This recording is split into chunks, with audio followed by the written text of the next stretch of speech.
What's up, everybody? Dr. JP Guidry here. Hopping on today, I want to talk a little bit about strength training for golf, why we do it, the benefits of it from performance on the course, from health, longevity, injury reduction, things like that, as well as the benefits of a regular strength training routine outside of golf, which I think are not discussed or the importance of that's not discussed as often. We get kind of deep into the golf benefits, and we kind of forget about all the other benefits of being strong and regular resistance training has in our day-to-day life. So we talk about golf. There's the obvious benefits of increased distance, increased swing speed. That tends to be the first thing on everybody's mind when we talk about lifting weights and strength training. There's kind of the secondary benefits of longevity, injury reduction, so keeping you on the course, minimizing repetitive use type injuries that we tend to see that are most common in golf, and then allowing us to have a robustness and a resiliency so that we can play and practice as much as we like without breaking down, without fatiguing, without running into injury and pain, or minimizing those things happening.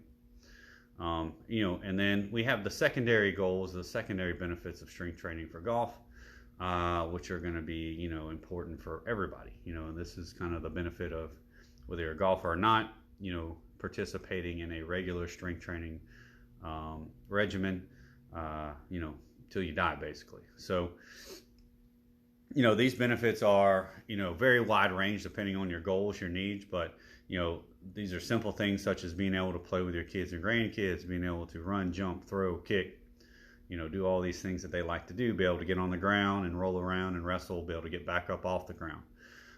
As we get older, those benefits kind of change into more life-saving and longevity and independence, keeping us independent, being able to get up and down out of chairs, off the toilet, in and out of the bathtub, the shower, out of our bed, in and out of our bed.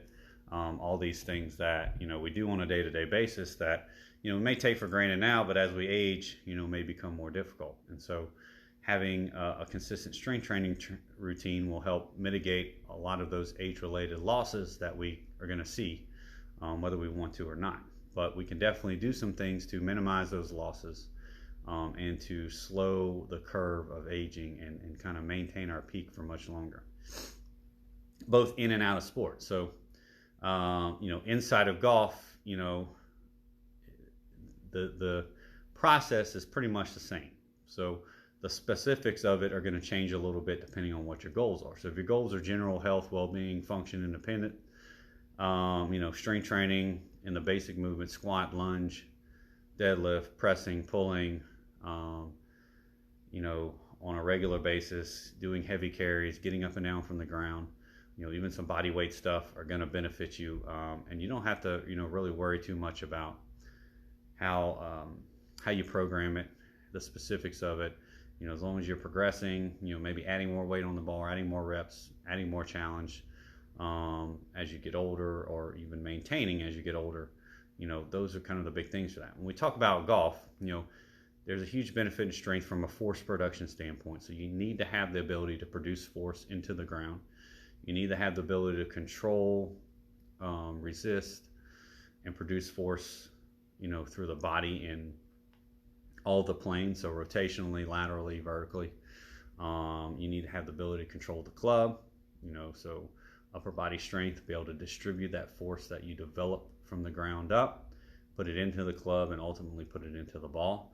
And so having a strength base, and a fairly high strength base, in my opinion, is a benefit to those things. Our abilities, it gives us a higher ceiling in our abilities to do those things.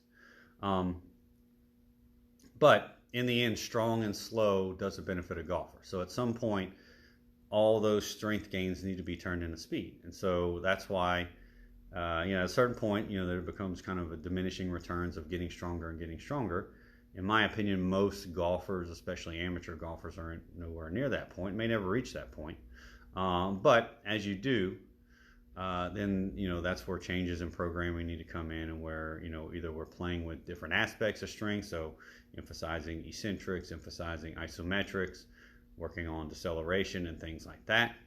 And then we start tapping more into speed-based training and more specific-based training. So we're still not getting too crazy with everything looking golfish and golf swingish, but we may start working on important parts of the golf swing. So the transition being one of them, how we start that downswing, how we sequence that, being able to separate our upper and lower body and starting to train those things from a speed standpoint, from a mobility standpoint, from a motor control standpoint, getting better at doing them, getting faster at doing them, getting a better ability to create more separation, to create more speed through that becomes more important. So, we start training while we're still doing some strength training. We're still focusing on those basic movements of squatting, lunging, deadlifting, pressing, pulling. Getting stronger, going heavier becomes maybe less and less of a priority. And then spending more time in that speed generation and power generation. So we're getting more into jumps and throws and speed-based banded movements, and again more specific movements to the needs of the specific movements of the golf swing. But in the end, we're still never stopping getting strong. We may not prioritize it as very high as we get stronger, but it's always going to be a goal. It always should be a goal at least. And then again, a lot of that is getting into the benefits. We're all, as golfers, we're still human beings, and there's still things we need to do or want to do outside the golf course. Maintaining our health and our well-being and our independence and those things and our abilities to do those things, getting strong and strength training is still an important part of that. So, regardless of where you are in your training, doing some kind of strength training 2 to 3 days a week still should be a top priority. It's going to keep you young. It's going to keep you powerful.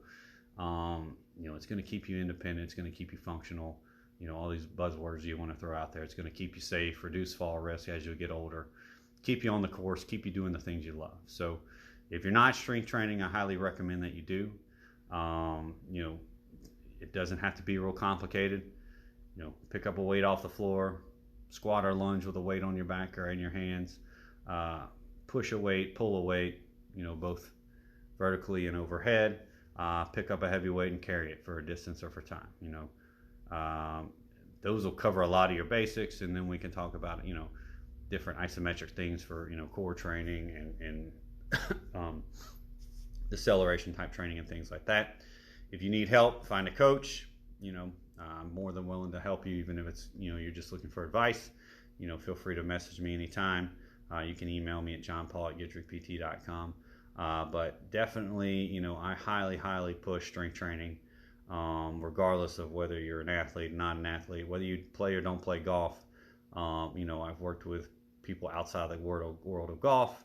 A few clients now that I work with that are, elderly females that are really just trying to prevent falls and trying to stay safe and healthy. Their programs don't look a lot different from my athletes. We're still squatting, we're still deadlifting, we're still carrying stuff, we're still doing pal-off presses, we're still, doing push-ups and rows and things like that. We're modifying it to fit their needs and what they can do, but we're still doing those same basic movements and getting strong in them. So, those basics don't change from a strength benefit. And I think, we can kind of want to make working out fun, but I think we can shy too far away from the basics and just getting strong. So again, squat, deadlift, lunge, push, pull, carry heavy stuff. Do that, and that'll cover a lot of your basics from a sports performance standpoint, from a health standpoint, from an injury reduction standpoint, and from a longevity standpoint. So hope everybody has a good weekend. If you're able to get out on the course today or tomorrow, I hope you had a good round. Hit a few for me. I'm not going to make them out this weekend, but hopefully where you are, the weather's nice enough to get out there. And everybody have a great weekend.